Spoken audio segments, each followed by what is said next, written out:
Assalamualaikum sahabat. Akhirnya kita ketemu lagi ya di cerita MW. Udah lama saya nggak ngisi vlog ini. Kita akan membahas tentang apa yang sudah saya sampaikan di Instagram saya, yaitu kenapa orang Indonesia nih kalau pergi haji, pulang dari haji tiba-tiba namanya menghilang. Jadi yang ada sebutannya Pak Haji dan Bu Haji. Misalnya namanya Wiwit. Begitu Wiwitnya naik haji, pulang-pulang diganti Pak Haji gitu ya. Sering nggak kira-kira menemui yang seperti itu? Saya rasa sering ya. Saya pun juga menemui banyak sekali yang seperti itu, termasuk teman-teman saya sendiri. Nah, sekarang coba kita lihat dari beberapa perspektif. Bisa jadi nih perspektif yang pertama, naik haji ini suatu perjalanan yang sangat sakral gitu, suci, kemudian biayanya tidak sedikit, kemudian juga ngantrinya panjang karena ada kuota yang dikeluarkan oleh pemerintahan Saudi Arabia. Makanya ketika orang sudah selesai melaksanakan ibadah haji, maka dia merasa berhak untuk menyematkan gelar itu di depan namanya. Jadi yang pertama dari sisi keagamaan. Kemudian yang kedua adalah dari sisi status sosial di masyarakat. Karena seringkali orang yang pergi haji itu melahirkan narasi-narasi, cerita-cerita yang heroik, cerita yang mengharukan, yang biasanya menjadikan dirinya ini tokoh utama. Makanya ketika itu disampaikan ke lingkungannya, itu akan meningkatkan status sosialnya. Jadi yang kedua status sosial. Nah yang ketiga, kita bisa memandang dari perspektif kolonialisme Belanda. Karena orang Belanda itu bingung, kok orang pribumi Indonesia yang pergi haji, pulang-pulangnya memberontak.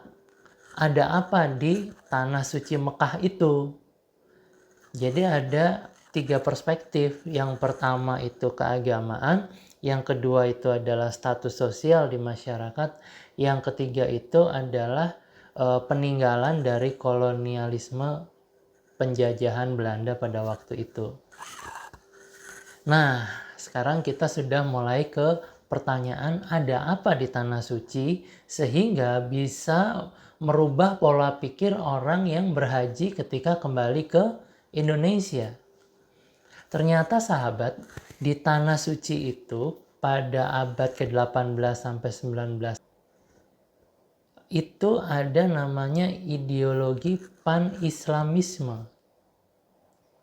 Pan-islamisme ini terwujud karena Islam pada waktu itu sedang sangat terpuruk.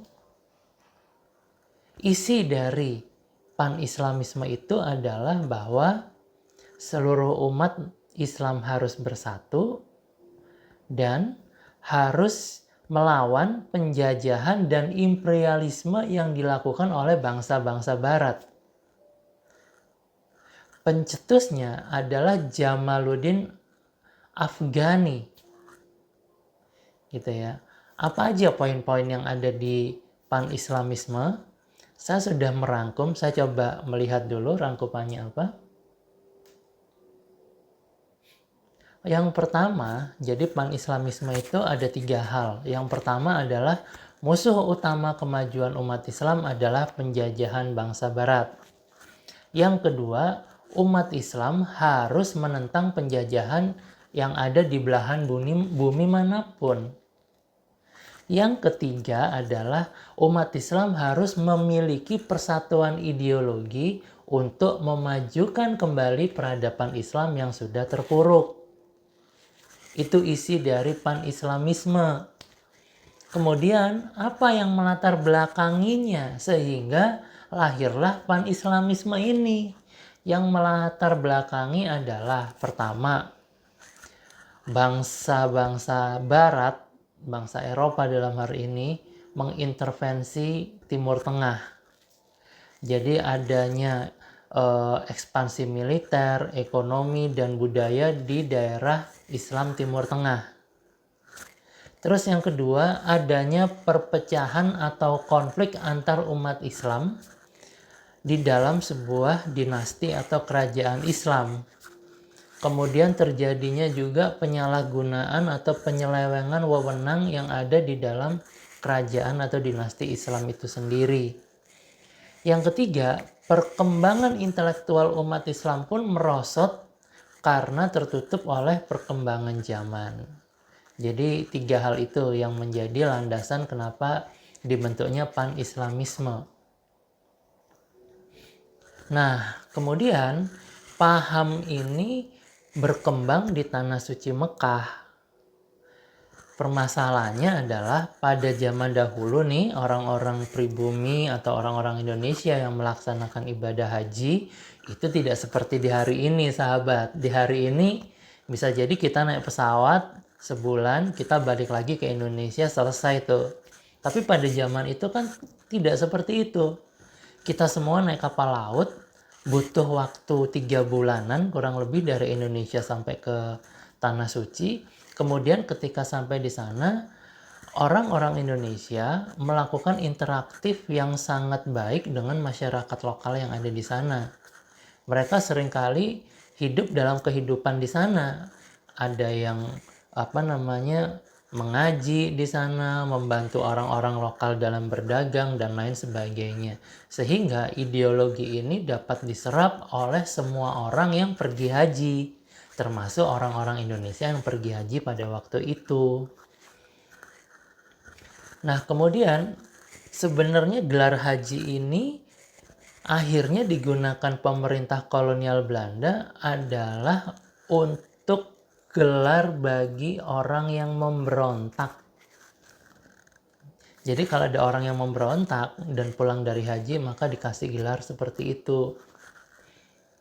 Ada beberapa tokoh yang pulang dari pergi haji dari Tanah Suci, kemudian sukses melakukan atau membuat organisasi-organisasi pergerakan di Indonesia. Kita sebut aja seperti Kiai Haji Ahmad Dahlan dengan Muhammadiyahnya. Kemudian ada juga Kiai Haji Hos Cokroaminoto. Nah, itu dengan syariat Islamnya. Kemudian ada juga Kiai Haji Hashim Ashari, pendiri Nahdlatul Ulama. Kemudian ada juga Kiai Haji Saman Hudi, pendiri Syarikat Dagang Islam. Itu semua sukses melakukan pergerakan yang ada di Indonesia. Berdirinya organisasi-organisasi ini tadi ternyata menimbulkan kekhawatiran bagi pihak Belanda. Karena seringkali orang-orang yang pulang dari Tanah Suci tadi dianggapnya orang suci. Karena dianggap orang suci, maka orang-orang Indonesia jauh lebih mendengar apa-apa yang disampaikan oleh mereka dibanding orang Belanda itu sendiri. Nah, untuk memudahkan pengawasan terhadap pergerakan-pergerakan ini dan orang-orang yang baru pulang dari Tanah Suci, maka pada tahun 1916 dikeluarkanlah sebuah keputusan ordonansi haji, yaitu setiap orang yang baru pulang dari haji akan menggunakan gelar haji, dan itu hukumnya wajib supaya gampang diawasi oleh para intelijennya orang-orang Belanda itu tadi. Maka tidak heran di hari ini orang yang baru pulang dari haji namanya hilang, yang ada hanya gelarnya. Gelar haji yang awalnya oleh Belanda disematkan sebagai tanda bahwa orang tersebut baru pulang dari Tanah Suci, saat ini gelar haji mengandung sebuah pengakuan kesolehan atau derajat sosial budaya masyarakat setempat. Jadi ada perbedaan makna ya antara haji yang zaman Belanda dahulu sama orang-orang naik haji di hari ini. Jadi di hari ini title haji itu mengangkat status sosial dari orang tersebut. Saya rasa di episode hari ini cukup sekian sahabat semua. Kita akan lanjut lagi di cerita MW yang akan datang. Saya Wiwit pamit. Assalamualaikum warahmatullahi wabarakatuh.